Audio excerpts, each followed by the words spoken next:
What's up, ladies and gentlemen? Travis from AmericanTrucks.com, and today I'm going to show you guys the largest front leveling kit that you can throw on your 2002 to 2015 two-wheel drive Ram 1500. This is the 3-inch Pro front spring spacer leveling kit from Supreme Suspensions, fitting your 2002 to 2015 two-wheel drive Ram 1500. Comes in at around the $100 price point, super affordable kit, pretty simple, and anything that's going to cost more than this kit is going to include shocks, or it's going to be a full pull suspension lift with a bunch of extra components thrown underneath there. Now, why would you want a 3-inch coil spacer kit like this as opposed to one of those lift kits and as opposed to one of those smaller leveling kits? Well, obviously, like I just said, those full lift kits, guys, they're a lot more involved. It takes a lot more time to actually install them. You need a little bit more knowledge. You're probably gonna need some specialty tools, cutting and welding and all that kind of good stuff. And of course, it's gonna be way more expensive. This is $100. Most full pull suspension lift kits come in at around the $600 price point, and they easily climb up to $2,000. So that's out of the way. But more importantly, why would you want this 3-inch spacer over, say, something like a 2-inch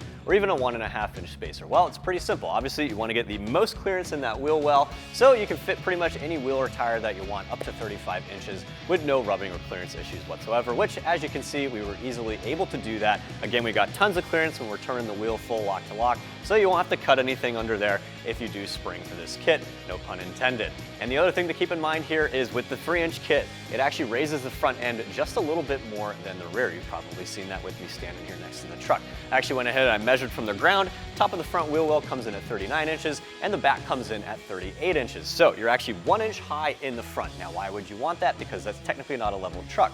Well, let's say you want to throw on some aftermarket components on the front end.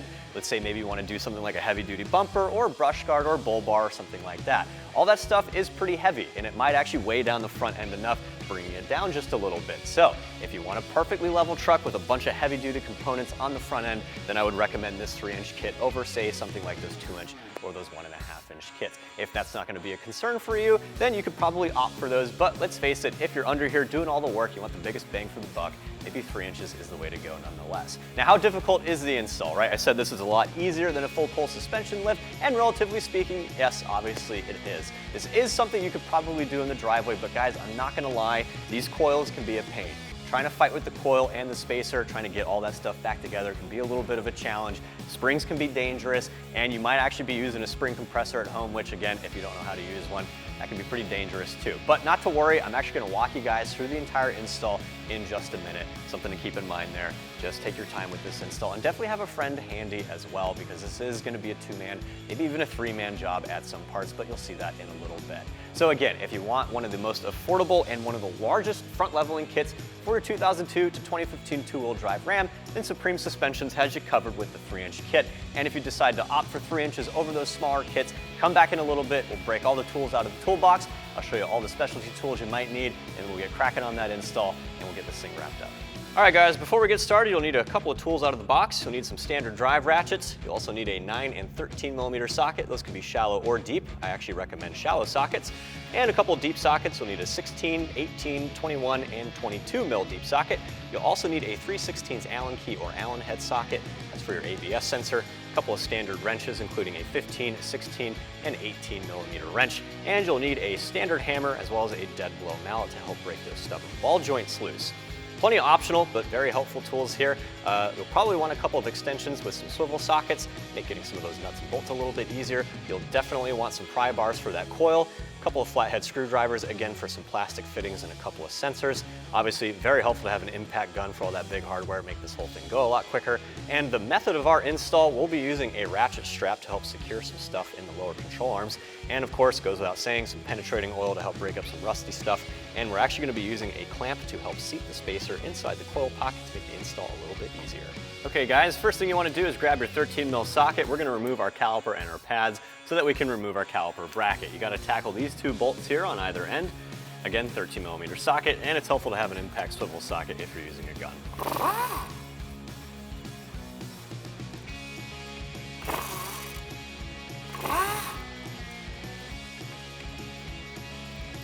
You probably have some brake dust build up in here and probably a little bit of corrosion and things like that, so it's helpful to have a little pry bar to help get the caliper off of the pads.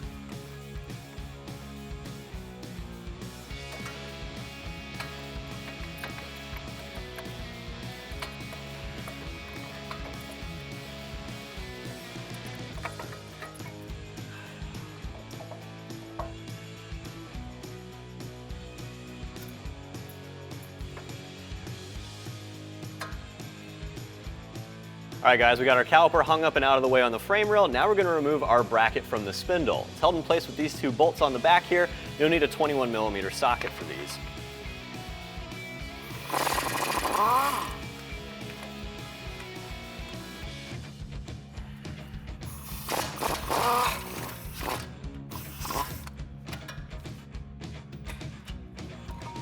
All right, now that we have the bracket removed, you can pull the rotor off. If your rotor is seized up on the spindle, then you can actually spray some penetrating oil inside of there. Go ahead and tap the outside of the rotor with a rubber mallet. That should break it free. All right, next we're gonna tackle our tie rod end link. There's generally two ways you can go about this. You can either use a 21mm deep socket to spin the nut, but if the shaft itself starts spinning, you'll actually have to hold the end of it using a 10mm socket, and you'll need a 21mm wrench to get the nut off. Now once you get the nut removed, the tie rod end might be stuck inside the lower control arm. Guys, this is an aluminum lower control arm, so you do not want to hit it with a hammer. You can gently tap the end of the stud in order to unseat it.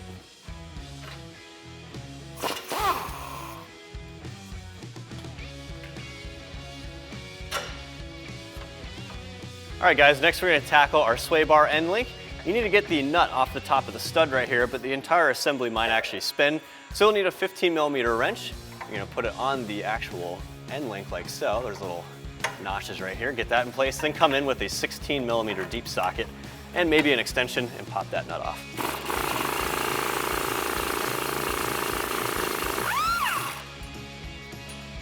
All right, once you got that nut removed, go ahead and remove this little spacer / washer, as well as this rubber grommet. Rubber grommet's probably crushed and seated in there quite well, so you want a small flathead screwdriver to pry it free. Just be careful you don't tear it or anything like that. Okay, next we're gonna tackle the upper ball joint. You'll need a 21mm deep socket for this, and again, it's very helpful to have some extensions. You'll probably need an impact gun or a large breaker bar.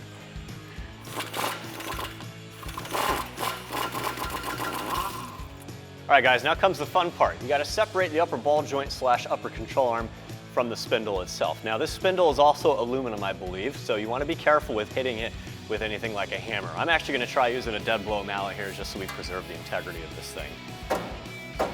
All right, if you're not able to get it with a dead blow mallet, you can come in with a regular hammer, but again, you just want to be careful with how you strike this thing because it is aluminum, it is relatively soft.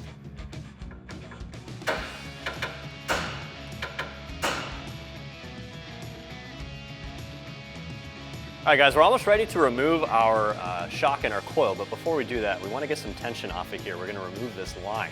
You'll need a 3/16 Allen key, and it's helpful to have a little flathead screwdriver to help pry it out of there.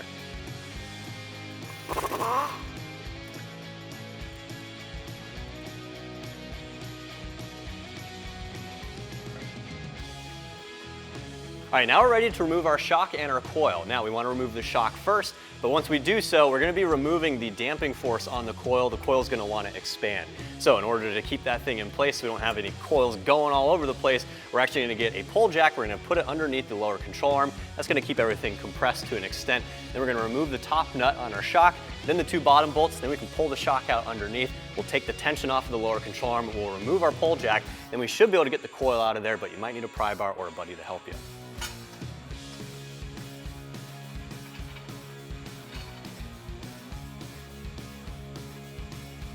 Okay guys, now our shock and coil and our lower control arm are seated on top of that pull jack, so we have some tension removed.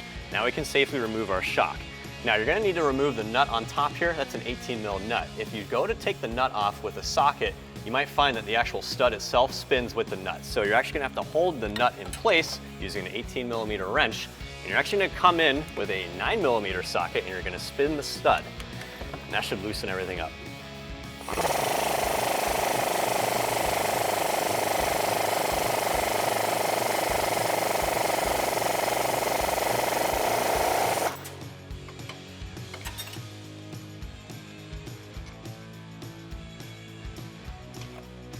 All right, once you have the top nut removed, you want to crawl under here to the lower control arm, remove both of these bolts securing the shock to it.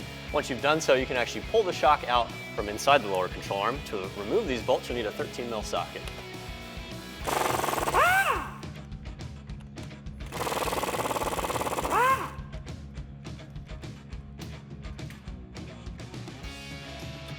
Now there is a plastic sleeve on the top of the shock. You might have to get in here and kind of compress that and squeeze it through.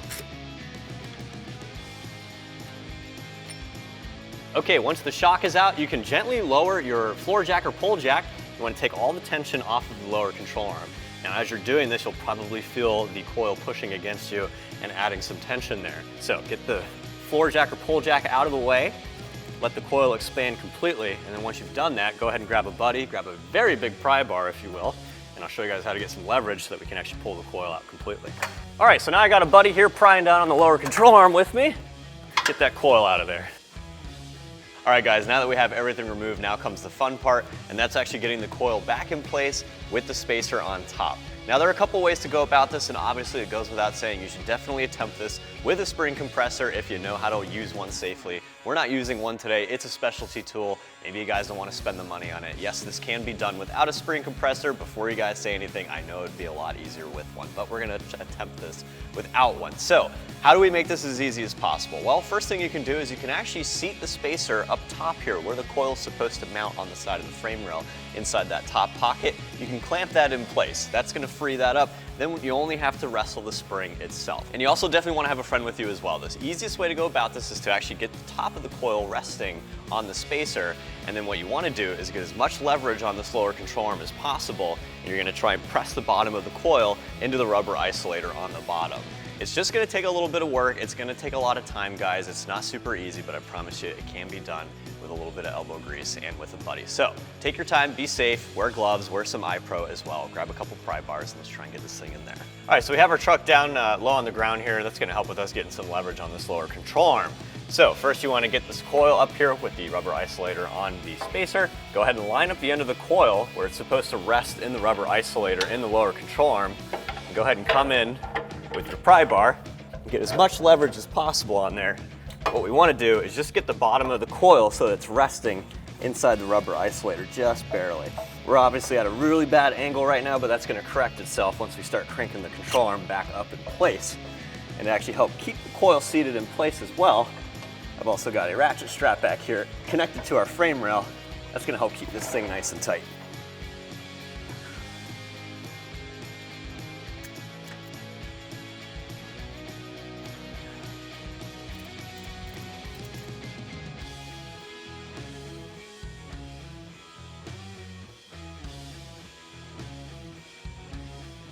All right guys, our coil's seated inside the rubber isolator and it's not going anywhere. Now I'm going to slowly apply pressure to the bottom of the lower control arm using a floor jack.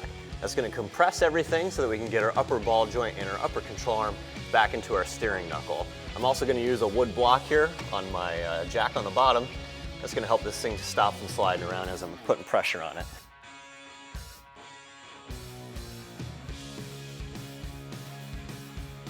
Okay, so we've slowly raised our lower control arm. We've compressed it just enough so we can get the ball joint of our upper control arm back into the top of the knuckle. Make sure you grab that 21mm nut to secure it. When you go to get the nut back in, obviously you want a pry bar so you can crank down on the upper control arm enough to get the stud through.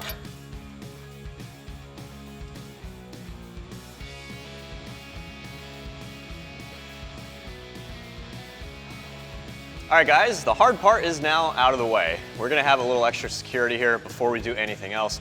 We're gonna zip down this upper ball joint all the way just so there are no issues. Again, you'll need a 21mm deep socket to tighten him down. Now, again, ball joints like to spin. So if the stud starts spinning with the nut, you're gonna have to swap out your tooling. You're gonna have to grab a 10mm socket for the stud and a 21mm wrench for the nut, and you'll need to spin the stud to tighten everything down. But let's see if we can get lucky.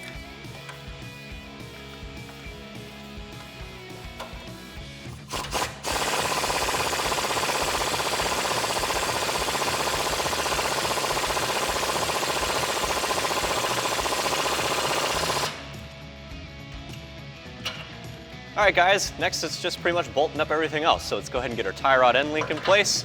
Again, grab the 21mm nut, thread it on there, tighten it down with that 21mm socket. And again, if the stud starts spinning on you, swap out your tooling for that 21 wrench and that 10mm socket for the stud.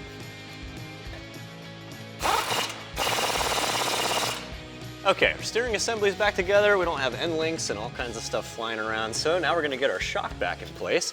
Go ahead and feed the shock body up through the lower control arm, as well as through the top pocket for the coil. Make sure that the stud comes out of the top as well. And then secure the bottom of the shock using the factory bolts. Again, you'll need a 13mm socket to tighten these guys down. All right, now when you go to throw the bolts back in place, you might find that you're hitting some resistance in there. And that's actually to be expected. There's little speed clips in here that have little threads on them for the bolts to secure to, and they're kind of in between the rubber isolator and the lower control arm. So you might kind of fish it around a little bit with a screwdriver to get it to line up. Once you got it lined up, you should be able to get the bolt back in place.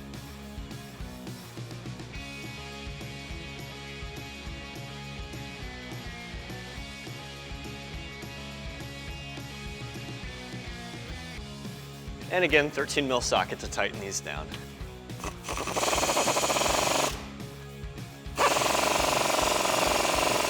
Okay, next we're going to install our rubber grommet as well as our washer and our nut for the top of our shock. As you can see, it's a little bit difficult getting the nut back in place because this grommet's not compressed anymore.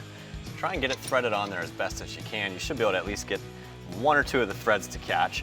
And you'll need an 18mm wrench to get started as well. Once you get this thing bolted down a little bit, or as much as you can without the shock body itself spinning, then you're going to need to swap out your tooling, and you're actually going to have to grab a 9mm socket and get it on top of the stud itself and hold the nut in place while you spin the stud to tighten the nut down.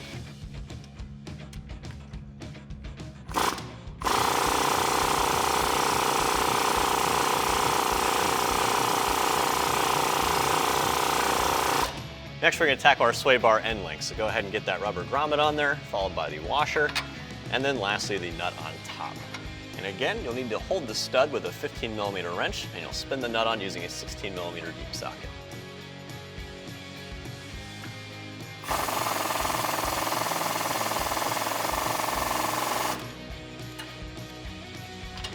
Okay guys, now we're ready to throw our brake assembly in place, but before we do that, make sure you reconnect this little sensor here. Go ahead and feed it into the bracket on the inside of the knuckle, and then seat the sensor inside of the hub assembly, and then tighten it down using that Allen head bolt and a 5/32 Allen head key.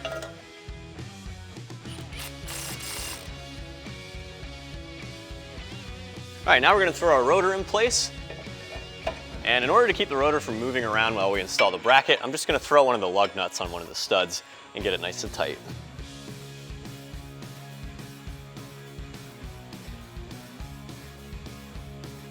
Okay, next we're going to throw on our bracket for our caliper. Again, it secures to the knuckle using these two large bolts. And again, to tighten both of these bolts down, you'll need an 18mm socket. And again, if you're using power tools back here, you'll definitely want to have a swivel socket so it is a really tight fit.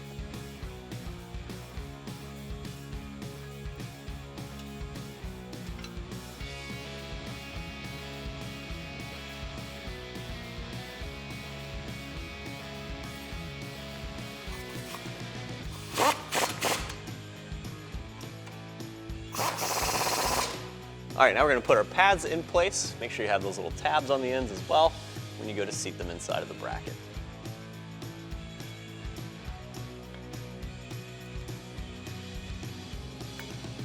All right, next we're going to throw our caliper in place. And again, you'll need those two 13mm bolts to secure it to the bracket.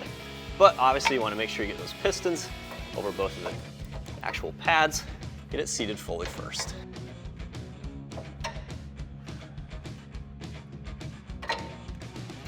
All right, then just line up the holes. Get both of the bolts hand threaded first. Make sure they're not cross threading. This is a floating caliper, don't want to mess that up. And then tighten them down using your 13mm socket.